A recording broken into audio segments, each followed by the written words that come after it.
सरिता की शादी एक अच्छे परिवार में हुई है। उसका पति रोहन उसे बहुत प्यार करता है। घर में उसकी सास शांति और ननद मीनाक्षी भी है, जो सरिता के किसी काम में दखल अंदाजी नहीं करती। लेकिन फिर भी सरिता को ऐसा लगता है कि दुनिया की सबसे ज्यादा बेचारी बहू वही है और सबसे ज्यादा अत्याचार उसी पर हो रहा है। माँ जी, ये लीजिए आपकी चाय। अरे बहू, तूने इतनी ज्यादा चीनी क्यों डाल दी चाय में? हाय हाय माँ जी, मैंने तो उतनी ही मीठी बनाई है जितनी मीठी आपको पसंद है। माँ जी, आपको तो मेरे हाथ की चाय अच्छी ही नहीं लगती। जब देखो कुछ न कुछ कमी निकाल ही देती हो। अरे बहू, तू एक बात के पीछे ही पड़ जाती है। मैंने ऐसा कब कहा कि तू रोज चाय खराब बनाती है? सरिता अपने कमरे में चली जाती है और फोन उठाकर अपनी माँ से बात करती है। हेलो माँ, कैसी हो आप? क्या कर रही हो?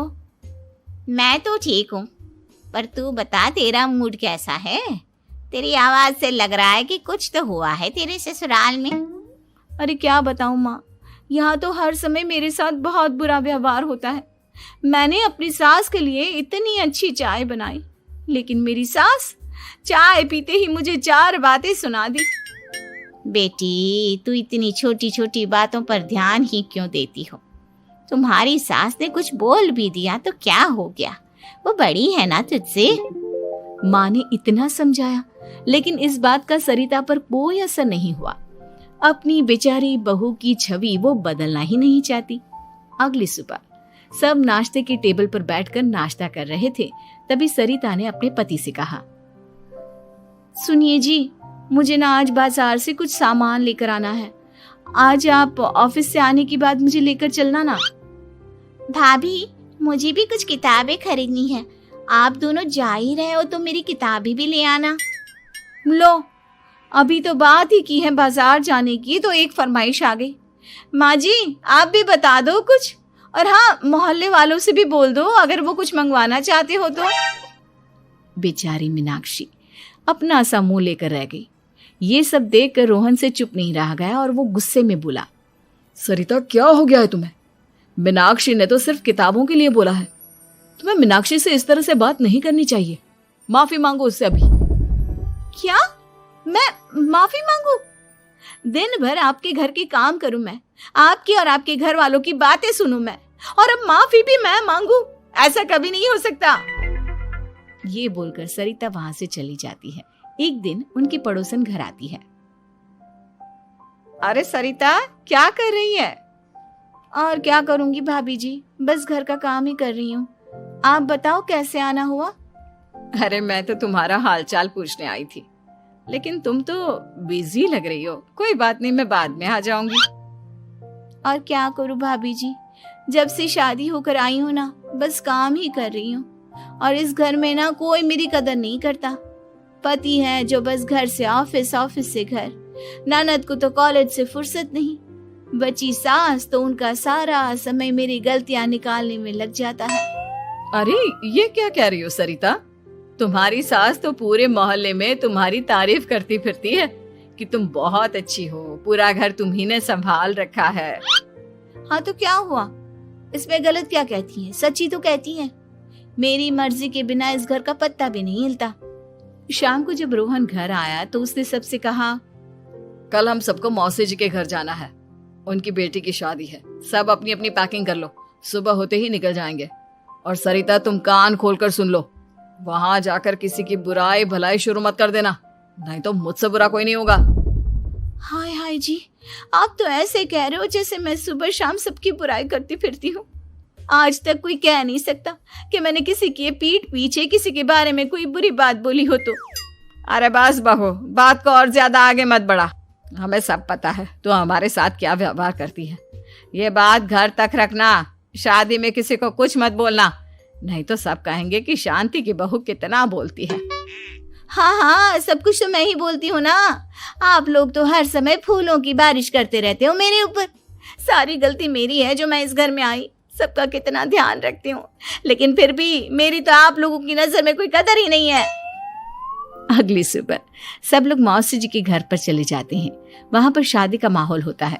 सब जगह चहल पहल होती है, बहुत सारे मेहमान आए हैं। सरिता को वहां बहुत अच्छा लग रहा है। वो अपने मन में सोचती है, यहाँ कितना अच्छा लग रहा है, कितनी रौनक है। मैं यहाँ किसी से ज्यादा बात नहीं करूंगी। अगर मेरे मुंह से कुछ ऐसा वैसा निकल गया तो रोहन जी तो मुझसे गुस्सा हो जाएंगी। सरिता ये सब सोच ही रही थी कि वहां रोहन की कजिन साक्षी आ गई और सरिता से बोली, आप सरिता भाभी हो ना? जितना आपके बारे में सुना था, आप तो उससे भी ज्यादा सुंदर हो। हाँ वो तो है, मेरी सुंदरता की तारीफ सब करते हैं। मेरे मायके में तो सब यही बोलते हैं कि रोहन जी की किस्मत बहुत अच्छी है जिन्हें मैं मिली। लेकिन आप कौन है? मैंने आपको पहचाना नहीं। मैं रोहन भैया की कजिन हूँ। आपकी शादी पर नहीं आ पाई थी ना, इसलिए आप मुझसे मिले नहीं कभी।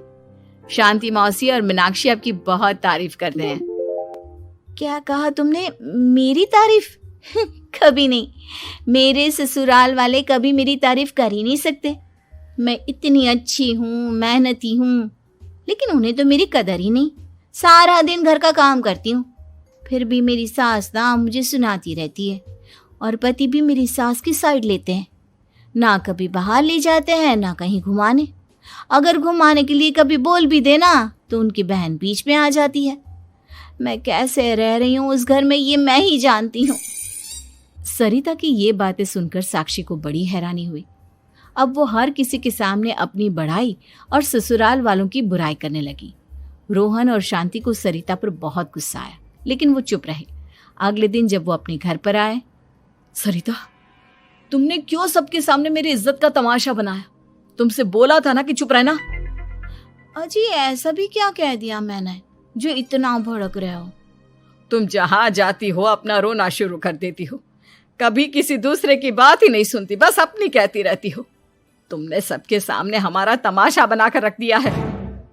हे भगवान, मुझे अपने पास बुला ले। जिस घर में मेरी कदर ही नहीं, उस घर में मेरा क्या काम? अरे क्या करूंगी मैं यहाँ रहकर? जो भी आता है मुझे सुनाकर चला जाता है।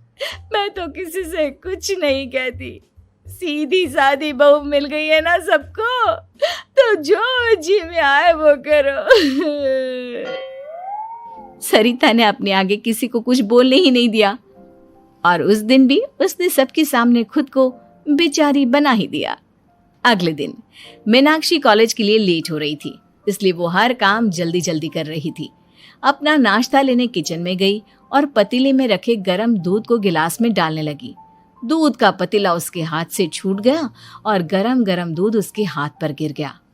ओए माँ, हाय मेरा हाथ, माँ मेरा हाथ जल गया। मीनाक्षी की आवाज सुनकर सरिता दौड़ती हुई आई। ये क्या किया तुमने? तुम्हें नाश्ता चाहिए था तो मुझसे बोल देती, मैं क्या मना करती थी? अब पता नहीं कितने दिन की मुसीबत पाल ली तुमने। सरिता मीनाक्षी को उसके कमरे में ले गई और उसका बहुत ख्याल रखा। उसका इस तरह से ख्याल रखना शांति और रोहन को थोड़ा अजीब लगा। माँ, सरिता के दिमाग का भी कुछ पता नहीं। कल शादी में सबको इतना कुछ बोल कर आई है हमारे बारे में, और अब मीनाक्षी की कितनी अच्छी देखभाल कर रही है। ये ऐसा क्यों करती है? बेटा, तेरी बीवी की ना आदत हो गई है सबके सामने खुद को बेचारी दिखाने की, और आदत इतनी जल्दी नहीं बदलती। जब ये बोलना शुरू करती है तो रुकने का नाम ही नहीं लेती, इसलिए इसे पता ही नहीं चलता कि ये किसके सामने क्या बोली जा रही है। लेकिन दिल की बहुत अच्छी है। हमें भी अपना दिल बड़ा करके ये जैसी है इसे स्वीकार करना चाहिए।